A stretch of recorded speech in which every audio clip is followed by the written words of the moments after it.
Mais ouais, je sais pas, je garde en tête que tout est toujours possible, avec très peu, je pense.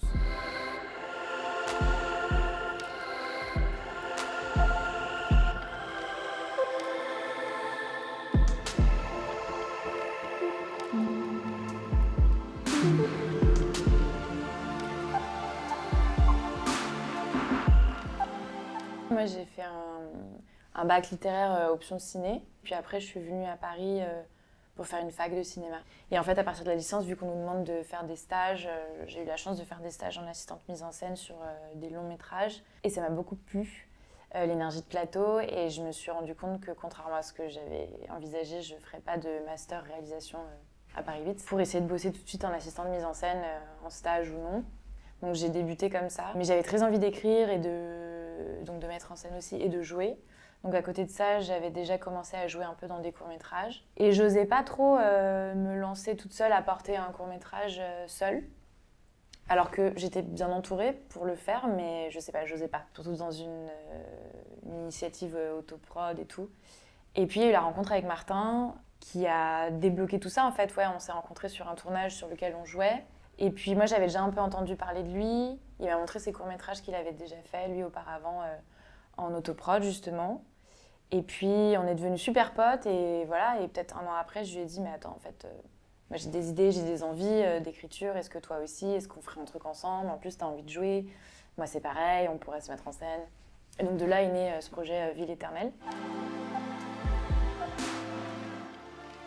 Il y avait l'envie d'une re-rencontre, ouais, déjà ça, de deux personnes qui se sont connues à un moment, à un endroit, et cette histoire de mémoire, voilà, de questionner ça, d'un des personnages qui ne s'en souvient pas. Et il y avait la dynamique de traversée, ouais, d'une traversée, du coup là, géographique, liée au territoire, enfin cette notion de territoire, ouais, à laquelle Martin, Jo, comme moi, on est très attachés. Moi, voilà, je savais que j'avais en tête cette idée de re-rencontre et d'une marche à deux, côte à côte, pendant longtemps.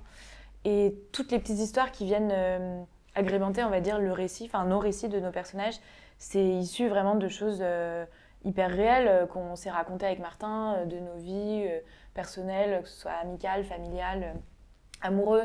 Et oui, non, le territoire, c'était hyper intéressant parce que vu qu'il y avait cette envie d'aéroport, très vite, Martin avait précisé ah, ok, mais attends, moi j'ai toujours tourné à Chelles, il y a l'aéroport à côté, on va pas aller à Orly, enfin si ça te va, on va à celui qui est donc là-haut, quoi, dans le nord. Et moi, ça m'allait très bien, de toute façon. Et puis en plus, avant d'être à Nantes, j'ai grandi dans le 93 et je me souviens ouais, tous ces trajets qu'on faisait quand on partait, de ce moment où tu sors de la banlieue et tu traverses ces grandes zones où il n'y a rien, qui sont très belles.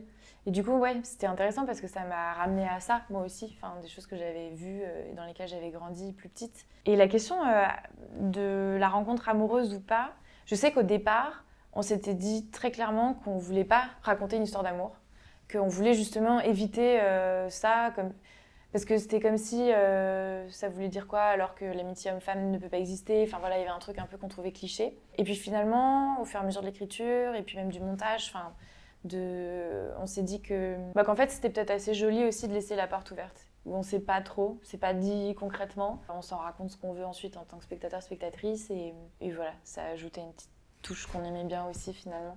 Sans la de faire devenir concrète et ni le sujet fort du film quoi. C'est sûr que c'est assez angoissant quand ça commence, quand le tournage commence. Après, ce qui était chouette, c'était aussi qu'on était vraiment très peu nombreuses. On était entre 6 ou 8 personnes, Martin et moi inclus, par jour, ça dépendait. C'était rassurant parce que déjà, on l'avait écrit ensemble, donc on connaissait très bien le texte et nos intentions. Et on était là ensemble à jouer, donc on se faisait des retours mutuels pendant les prises. On s'en remettait beaucoup l'un à l'autre. Et aussi à l'équipe, en fait. Et ça, c'était super chouette parce que c'est un truc justement que j'avais jamais pu expérimenter sur d'autres tournages sur lesquels j'avais pu jouer, où j'avais jamais vu un ou une réal se tourner vers sa script par exemple, oui, mais vers le ou la chef-op par exemple, jamais, ni vers les ingé-sons. Et nous, du coup, c'était un truc que j'ai initié assez vite, ouais, de me tourner vers eux et de leur dire alors, vous en pensez quoi? Est-ce qu'on est bon? Enfin, je leur posais la question évidemment en termes de technique, mais aussi en termes de jeu, quoi. Vraiment qu'ils nous fassent des retours là-dessus. Du coup, c'était chouette. Ça a amené un truc beaucoup plus moins hiérarchique aussi, tout simplement, et beaucoup plus ouvert sur la question des perceptions du jeu, comment on trouve qu'on joue les uns les autres. Enfin, c'était vraiment un truc ensemble, quoi, tous et toutes. Je pense parce que j'avais très envie de faire un truc toute seule, aussi. Et puis parce que cette question de percevoir un film quand on est aveugle ou sourd, ou malvoyant, malentendant, je sais pas pourquoi, c'est un truc qui me questionne beaucoup depuis que je suis toute petite. Et donc oui, non, c'était une façon aussi de faire un truc, de tout gérer de A à Z, autant l'aspect sonore que visuel. Il y a un monteur son, Adrien Canepin, qui est intervenu ensuite, mais c'est vrai que j'avais déjà posé une maquette assez précise. Et non, ouais, la question sonore, franchement, moi je trouve que c'est... Pour moi, j'ai l'impression que c'est la moitié, voire peut-être même les 3/4 d'un film. Tout ce que ça déploie d'imaginaire, même si on a des images sous les yeux, tout ce que ça étend en fait. J'aime trop et je pense que c'est quelque chose que je continuerai à expérimenter et rechercher dans tous mes prochains projets. J'adore ce son quand ça crépite après avoir explosé.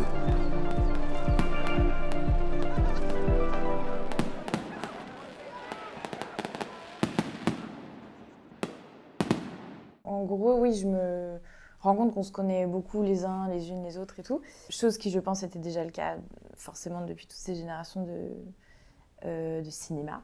Mais la chose dont j'ai l'impression là, c'est aussi que ça se décloisonne beaucoup en termes de corps de métier justement. Voilà, sur le film de Paul Nouet, je suis appelée au départ pour m'occuper des costumes, être habilleuse. Et puis finalement, il voit Ville éternelle et il a un rôle qui me correspondrait. Enfin, il me propose aussi de jouer dedans, donc de faire les deux. Ouais, l'autre jour, je parlais avec quelqu'un qui fait de l'image, mais qui est comédien aussi.